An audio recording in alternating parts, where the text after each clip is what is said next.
உலகிலுள்ள மதங்களில் மிகவும் போற்றத்தக்கதும் பெருமை மிக்கதுமானது நமது சனாதன இந்து மதம். இது மனித குலத்தை காப்பாற்ற உருவானது.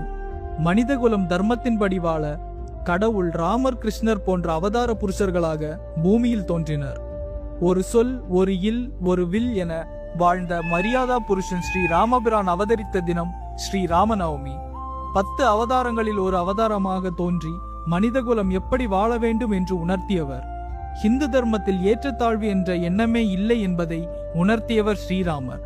ஹிந்து தர்மத்தில் ஏற்றத்தாழ்வு இல்லை என்பதை நம் புராணங்களும் இதிகாசங்களும் தெளிவாக காட்டுகின்றன. வெளிநாட்டு ஆக்கிரமிப்பாளர்கள் நம்மை பிரிக்க உருவாக்கிய சூழ்ச்சிதான் ஜாதி. நமக்கு சமுதாய சமத்துவத்தை உணர்த்திய ஸ்ரீராமர் ஆற்றை கடக்க உதவி செய்த குகனை ஆறத் தழுவி, இதுவரை நாங்கள் 4 சகோதரர்கள், இனி உன்னுடன் சேர்ந்த 5 ஆனோம் என்றார். வானர அரசன் சுக்ரீவனை அணைத்து கொண்டு, இனி உன்னுடன் நாங்கள் 6 ஆனோம் என்றார். அசுரகுலத்தில் பிறந்த விபீஷ்ணனுக்கு இலங்கையின் அரசனாக பட்டாபிஷேகம் செய்து வைத்து, உன்னோடு சேர்ந்து 7 ஆகிறோம் என்றார்.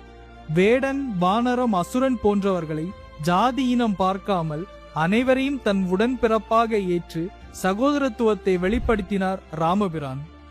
ராமர் அனுமனை தன் உடனேயே வைத்து நமக்கெல்லாம் சிறந்த உதாரணமாக வழிகாட்டியாக திகழ்ந்தார்.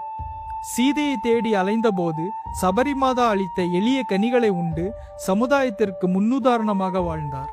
பறவையான ஜடாயுவை தன் பெரிய தகப்பன் என்ற உறவு முறையில் ஏற்று அவருக்கான ஈமச்சடங்கையும் செய்தார் ராமபிரான்.